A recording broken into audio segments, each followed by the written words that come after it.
Today on Animal Fact Files, we're talking about the Nautilus. To stay up to date on new releases, don't forget to subscribe. The Nautilus was a suggestion by Jason Sumner, and we're excited to be discussing these living fossils. Nautiluses have been around for a long time, like before the dinosaurs kind of long. They appeared nearly 500 million years ago, and over the course of their history, there have been thousands of species. Today, there are less than 10 species belonging to the Nautilidae family, which is sectioned off into two genera, Nautilus and Alonautilus. Species from the Nautilus genus are the kinds with which you are most likely familiar, because species from the Alonautilus genus, who are referred to as fuzzy nautiluses, are rare and have only been observed living in the wild less than 5 times. That's as rare as Chester saying no to food. Oh, and there are animals called paper nautiluses, but they aren't true nautiluses, they're octopuses. The name Nautilus is appropriate for these seafaring cephalopods because nautilus is derived from the Latin word meaning sailor. The way these sailors move about is via jet propulsion thanks to their unique design. Nautilus shells form with chambers. If you were to cut one in half, which we don't recommend since that would hurt the little gal inside, you would see 30 or more compartments. When a nautilus is born, it has few compartments, and as it grows, it gains more. The squishy body part of the nautilus is found in the outermost chamber, while the remaining chambers are filled with a gas and liquid mixture that provide the animal buoyancy. By changing the ratio of gas to liquid within this mixture, nautiluses can make themselves sink or float. To move, a nautilus will pull water into the upper part of its shell and then push it back out through a siphon, which is pointed in the direction opposite of where the animal wants to move. That all might sound a little complicated, but they've been doing it for millions of years, so I'd say it's best we don't question it at this point.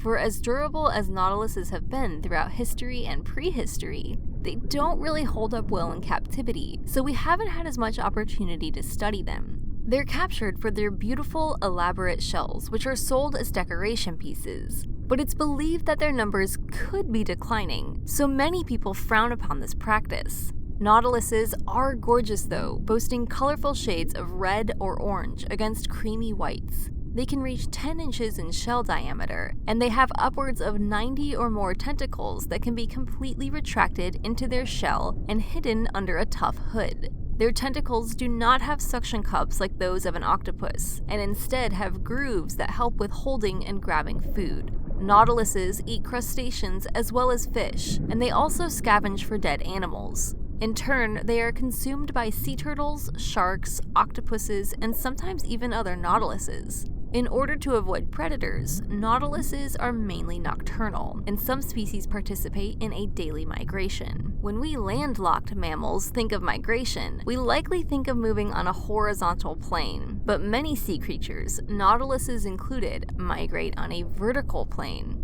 During the day, nautiluses will sink themselves to as far as 2,000 feet below the ocean's surface and away from light and predators. They can't dive too deep, however, because after a little more than 2,600 feet, their shells will no longer be able to withstand water pressure and may collapse on themselves. At night, they rise up to 300 feet and take their time enjoying their nocturnal feast. They have relatively bad eyesight and likely use smell to find their food, so light isn't really a food-finding factor for these sailors. They hunt and live in the South Pacific and Indian Oceans. Nautiluses are born from large eggs that are about 1.5 inches long. The eggs are laid by females who attach them to surfaces. The eggs take about a year to develop before the baby nautilus hatches. Nautiluses take years, sometimes as many as 10 or more, to reach maturity and readiness to mate. This is pretty much opposite of their other cephalopod cousins, who develop rather quickly and typically only reproduce once in their lifetime. And nautiluses break the record when it comes to their life expectancy. Where most cephalopods only live about a year, nautiluses can live to be 20 and possibly older.